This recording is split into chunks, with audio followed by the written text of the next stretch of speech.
president-elect as a legitimate president. I was deeply disappointed to see someone of his stature question the legitimacy of Donald Trump. Bringing to the attention of the president-elect that this information is circulating out there was a responsibility. I've lived in this world for 45 years. That is a garbage document.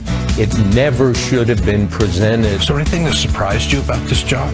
I was surprised by the severity of partisanship in this town. There's a lot of talk radio and bloggers and people that can't fit in right now, maybe don't have a permanent seat because they're not part of the Washington elite media. To allow them an opportunity is a positive thing. If he makes it, it'll be the most field goals in any postseason game in NFL history, and he is able to bang it through. The Pittsburgh Steelers will play for a 9th Super Bowl trip next Sunday. Rodgers spins to his left. Comes underneath. That is unbelievable. Unbelievable. This to send the Packers into the NFC Championship game. It is good.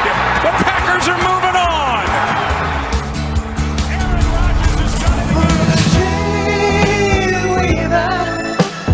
I believe you can get me through the night. Yeah, we know the inaugural is in 4 days, but I just think Dallas is going to need more than 4 days to get over that stunning loss, which they played so well yesterday, but the Packers were just too good in the end. So now we have 4 teams still competing to get to the Super Bowl. It's the Falcons versus the Packers, and then who are the other 2 teams? And then New England is going to play Pittsburgh. That's right. And they will decide who we will cover. And New England? Because we are going for the first time ever as a show to the Super Bowl. We are indeed. I know. We're so excited. All 3 of us are going to go. It's not just you, Brian. Yeah, right. Janice and Heather as well. Oh, yeah, that's right. It's going to be fantastic. The Big Five. Anyway, speaking of the Super Bowl, it looks like this Friday at high noon is pretty much the biggest show in politics. That's when Donald Trump will put his hand in the Bible and become our 45th president. We've got some of his team on the program today. Vice President-elect Michael Pence is going to be with us. His chief spokesperson, Sean Spicer, is going to be with us. And the guy who got it all started, Corey Lewandowski, who was his original campaign manager, who said, just let Trump be Trump and he'll win.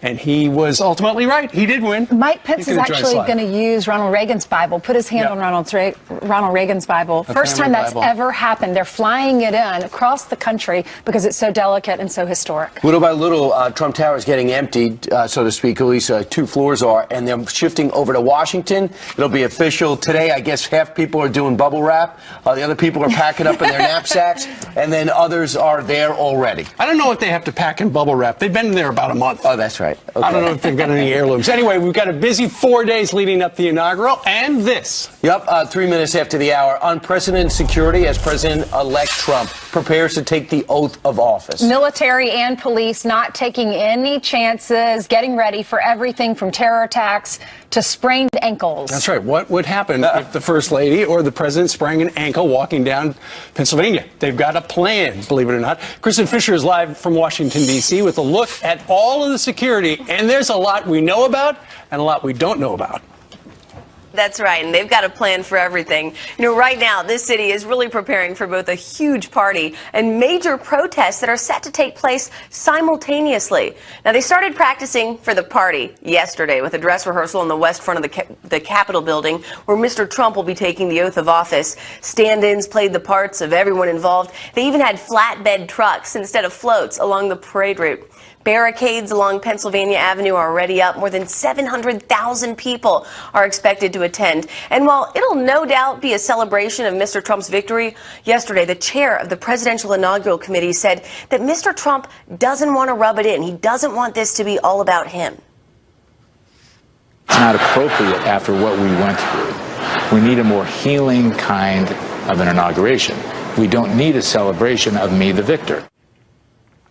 At the same time, though, thousands of protesters are expected to descend on the D.C. area. 1,200 busloads of protesters are expected at one single event. But law enforcement says they're ready. They'll have thousands of extra officers while the Secret Service is doing mock drills for every possible scenario, including something as small as Mr. Trump spraining an ankle. You got to be prepared for everything. They've been training for this for quite some time, and they say they're ready.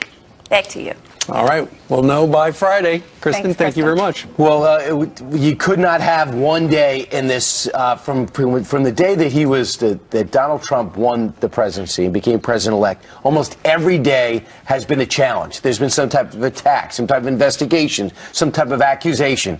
Well, over the weekend, I think this thing amped up tenfold as Congressman Lewis, a civil rights icon, made a call to meet the president. Goes, I got a big story for you, and I got some major announcements.